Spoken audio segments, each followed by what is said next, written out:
is asking a lot of the Frenchman. Only the winner will get the ticket to Rio as well, isn't it? It's super heavyweight. Exactly right. Only gold will do to get to the Sunshine Olympics next year. Yoka's tall, he's just not as heavy as Dychko. But he could use the jab well in this one. Yeah, I thought he boxed the perfect fight against Ergovic. He just used his speed and his athleticism. Joe Joyce dragged him into a war and he had to show something else. Yeah, I think more of a boxing match than Dychko, who, as I said, he's constantly on his toes, circling to the left here, trying to get away from that straight left of Tony Yoka, which he throws well off the right hand, like a reverse 1-2. Counter-punching might be key to Yoka tonight if he's to enjoy success. He's obviously got the faster hands, and Dychko, while he isn't very explosive puncher, you know, there's got to be weight and they're going to be thudding punches, and they'll take the toll eventually, so Yoka's got to be switched on. Yes, catch-22 for the Frenchman, isn't it? He's not up against a sort of big physical boxer like he was against Ergovic and against Joyce in the previous round. This is more of a boxing match, yeah. But still there are going to be perhaps more punches landed. Yeah, because Dychko's pretty accurate as well, and he's consistent with his punches. He seems to land pretty consistently. That sort of exchange, key for Yoka, getting off 2-3 punches quickly. Good counter right hand from Dychko there. Yeah, Yoka, that's when he has his success, and he's countering with the 2s and 3s. That straight left hand scores well for him usually. Already Yoka not under the sort of pressure that he has been in the 2 previous bouts. Good shots there, and again that straight left there. I think Yoka's just grown up in these championships, whether he's been coming to himself physically, whether it's been a bad experience, but everything has started to slot together for him. He's found his style and he's found his own niche. Yeah, I couldn't have put it better myself, Alex. I think you're exactly right. Really come of age at this tournament. Can he put together one more series of rounds? Can he climb toward the summit one more time? Stop!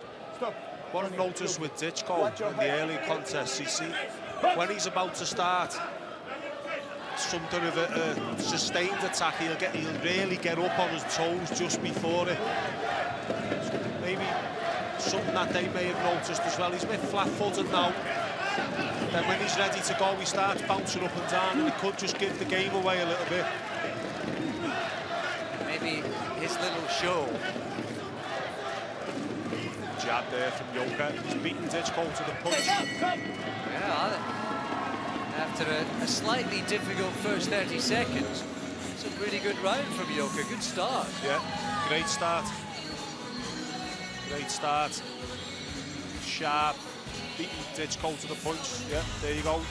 All 3 scorecards going the way of the Frenchman. You see the menacing gaze of the big man Dychko. Motivation for Yoka to himself before he went out for that first round. There you saw the fast hands of the Frenchman. Really has got good timing, hasn't he, Alex? And sharp punches.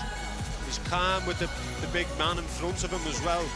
Dychko's constantly threatening by way of, you know, feints. He's on the balls of his feet constantly. He's moving his head about a little bit, threatening to throw the jab, and Yoka's staying calm and composed and concentrating on what he's doing. And I think the pace of this bout is really suiting Yoka. Yeah. As we go into the second round. He's due a little bit more of a one-pace bout, isn't he, considering what he's been through so far? I'd say, and the fact that, you know, he had a couple of days off in between the Ergovic and the Joyce bouts, that was absolutely crucial to him. I don't think he could have gone back-to-back 2 nights. No, they were difficult ones. They were real physical battles. Joe Joyce did actually have to do that himself.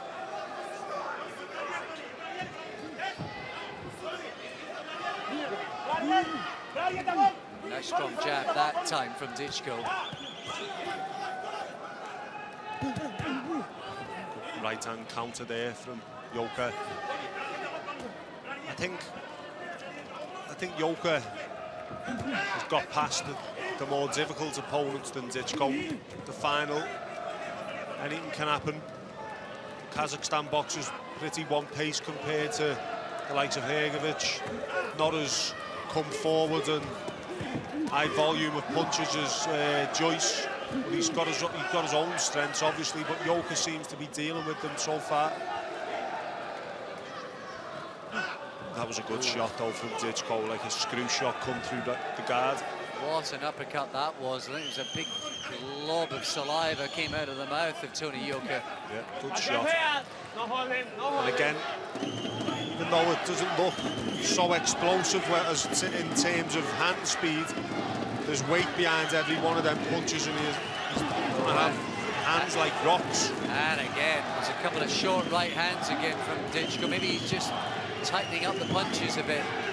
Yeah, looks like Tony Yoka might start feeling the pace again in this one after his good start. Dychko's warming to the task. Maybe he's got his timing now. Yeah, he's just chipping away, isn't he? Well, he needed to.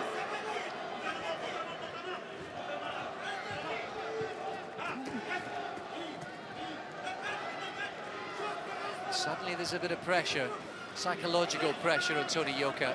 Yeah. Another big right hand, that from Dychko.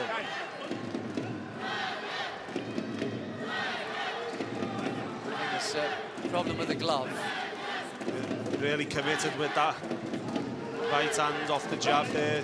Dychko landing the counter left too because Yoka's coming in as well. This is a better round for the Kazakhstan boxer.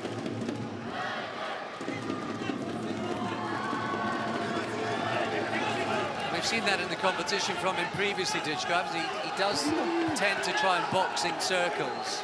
He's trying to move away. Circles around, away from the punches, doesn't he? And he does it well. He's good on his feet for a big man.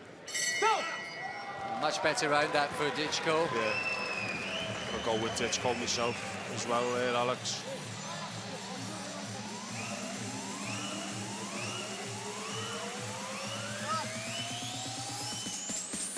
Well, the judges like the work of Tony Yoka. Maybe his name is on that gold medal. He's in a clear lead, and unless there's a big punch, a bit of drama from Ivan Dychko, might only be silver for the favourite.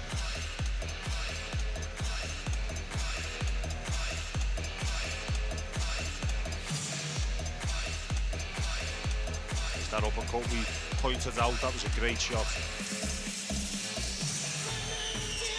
Well, one thing we do know, oh, there you see it. Lovely short punch through the guard. He tried to ride it a little, Tony Yoka. We know he can dig deep. We've seen that already. Oh yeah, he can dig deep. He's going to have to in this final round. Well, he's so often come up short against the big boys, Tony Yoka.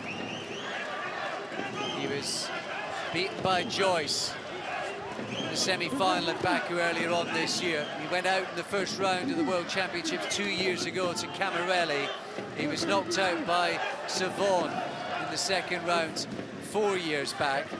And when he earned a silver medal in the final in the Youth Championships 5 years ago, it was Ergovic who beat him to the punch on that occasion as well. All the big men who are still around at heavy and super heavy have beaten him before, and now here he is getting his revenge in these championships. He started pretty well in this round, then Yoka, and now Dychko's just edging his way back into it with his jab and the big right hand, left hook there as well.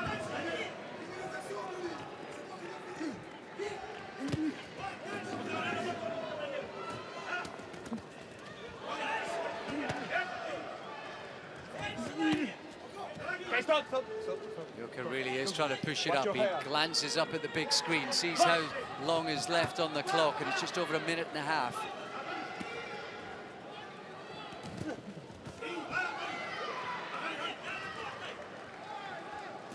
I was doing exactly the same on the running machine earlier on today in the gym. But I tell you what, someone wasn't punching me in the face. Or even threatening to. Good right hand there from Yoka, and again, Dychko just walked onto.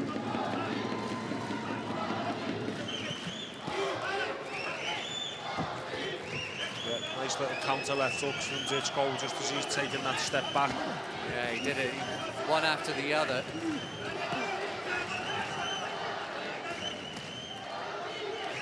Not much to tell them apart in this round. No one's really stood out so far in this third round. Both boxers feeling the pace of a long tournament. Better from Dychko though again. Yeah, it's another big right hand from Dychko. We're inside the final minute. If it carries on like this, I think Dychko considered himself a bit unlucky. Hold it.